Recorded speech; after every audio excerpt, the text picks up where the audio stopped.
Hello, Augies Worldwide. My name is Dave Kassler, amateur radio call sign KE0OG, here with another episode of Ask Dave. Today's question comes to us from Mark, KK7HLE. Now, he has a question about CW and learning to become a general, and whether a hamstick will work for him in an apartment. It's like 3 different questions, and I'll try and address all 3 of them. Now, before I do that, I'd like to pay special thank you to Tim Bloom. Tim is a relatively recent patron on Patreon.com. Now, what a patron is somebody who helps support the channel. You too can become a patron by going to patreon.com/KE0OG and pick a method that works for you. And you'll find that there are methods there for as little as $2 a month. And it's great. I really appreciate the support of all the patrons that I have. Now let's take a look at Mark's question here. He's a new tech, okay, and has become very interested in learning CW or Morse code. And that's a wonderful thing to do. CW has a long tradition in ham radio, and in fact, since other people have given up on CW, like for ship to shore and stuff like that, hams are about the last group of people using Morse code. We use the International Morse code rather than the American Railroad code. Interesting to know where the CW comes from. It used to be radios were powered by sparks, very powerful sparks. The sparks radiated a lot of energy, and by putting inductive and capacitive circuits together, you could kind of narrow that energy down to something you could transmit over the air. The note was rough and harsh, and many different ways were used to try and sweeten that. However, the thing that came along later was instead of making these what were called damped waves for the spark, they found a way to create continuous waves, which sounded in the radio like a simple tone, a continuous wave. Now, obviously, CW is not a continuous wave because you interrupt it, right? You only put out this wave when you're actually creating characters. But the name stuck. It's been CW ever since, for 100 years now, and I don't think you or I are going to change that. So let's take a look at. He is committing himself to learning the code and then moving on to upgrading his license to general. Now note that once he learns his code, technicians do have code privileges on HF, but I would suggest going ahead and getting that general so you can get a nice radio and use your voice privileges as well.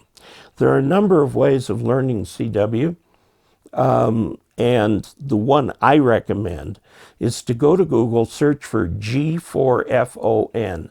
That's Golf 4 Fox Oscar November. Okay? And although he has passed away, his software lives on, and it's the best I've seen for learning code by yourself. Also, there's an organization called the Long Island CW Club, where you actually get on the air with mentors, live mentors, who work you through learning the code. Now, there's only one attribute that you need to learn the Morse code. And that attribute is perseverance, because your CW is going to come, you're going to plateau, it seems like you don't make any progress, then suddenly you learn more, then it plateaus again, and this will do that until you get up the code to about 15 to 18 words a minute, which is about where a lot of CW contacts take place. Now, some take place at 35 or 40. You can save those for later. Okay, now his next question has to do with living in an apartment on the 3rd floor, and he has a balcony. Okay, my question is regarding the ubiquitous hamstick. MFJ makes a little thing that will clip onto the balcony rail. and the hamstick will go out at an angle. And then it has a wire attached to it you can use as a counterpoise. Just run it somewhere in the room behind you. And you tune the antenna by tuning it, pulling the stinger in and out of the hamstick, and then tightening that down. You do that with an SWR meter back at your station. Okay, so this often takes two people to do. You've got somebody to take the SWR, talk to you over the radio, says make the stinger a little longer, a little shorter. Okay, shorter means that it'll transmit at a higher frequency. Now these hamsticks are a little misunderstood. They are compromise antennas in the sense that they have very low bandwidth. But for the frequency that they are tuned to, they can be very good antennas. Okay, but if you tune more than just a few hertz either side of it, you'll be out of tune. You have to tune for a different frequency. So what you have to do with these is tune them to your most popular frequency. Okay, the frequency you like the best. It could be up in the sideband, or you can take it down to FT8 or CW for that matter. If you tune it for FT8, it'll probably be good on CW too. Okay, so they're compromise antennas in the sense that they have high Q.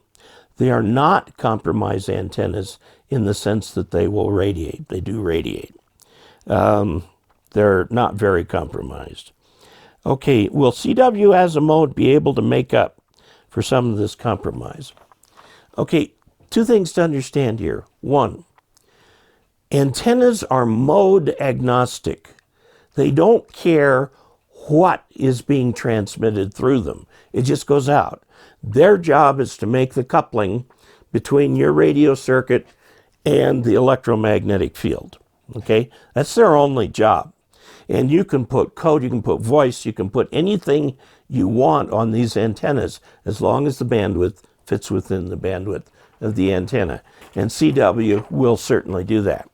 Now, the other part of the answer to that question is CW, being a single tone source, is much easier to pick up at the other end than voice. When voice fades down into the noise, CW collapses the bandwidth like this. So all this noise gets thrown out. So there's much less noise per signal. Okay. Now the measure of noise, it's done in dB hertz, and it depends on the bandwidth in hertz. A single sideband is about 2.5 kilohertz. You get all that noise. With CW, you can tune it down to the point where the noise is really mostly eliminated and you can hear the signal. Some signals will be so weak that they're still hard to tell. I have heard numbers trying to quantify this, saying that a CW signal will be 10 dB better than a sideband signal. I don't know where that number comes from. I've heard that. I would think it would be even better than that with a modern receiver.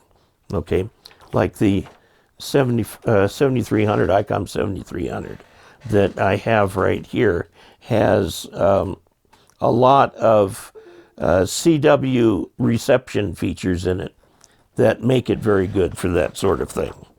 Okay? I would like to avoid sinking money into a magnetic loop if possible. I don't blame you. Mag loops have the same problem as those Hamsticks in that they're very narrow bandwidth. Okay? Maybe a little wider than a mag loop would be. The magnetic loop has the advantage of being tunable to anywhere in the band. But you're going from like $100 for the different parts and pieces to $500, $600, $700 for a mag loop antenna. Okay? They both work. They both have the compromise in the same direction, which is bandwidth. My experience with the MFJ mag loop is that it's about equal to a dipole in terms of its ability to send and receive.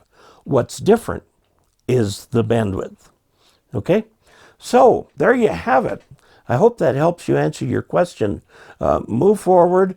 Good luck with that CW. Don't let that stop you from studying for and getting your general, because that general will really open up things for you. There is a reference station, meaning a reference system design of a station goes from power supply all the way through to the antenna. Okay, all the different parts and pieces. That's a good starting point for deciding what you want to get for your general station. And I use the 7300 in that station. So there you have it. If you have watched this far in this video, I think you're probably a real supporter of my channel, and I appreciate it. Please make sure that you subscribe, and you can go ahead and click like to get notification of future videos. Now, also, if you would like to support this channel financially, go to dcasler.com/support and pick a method that works for you. Until we next meet, 73.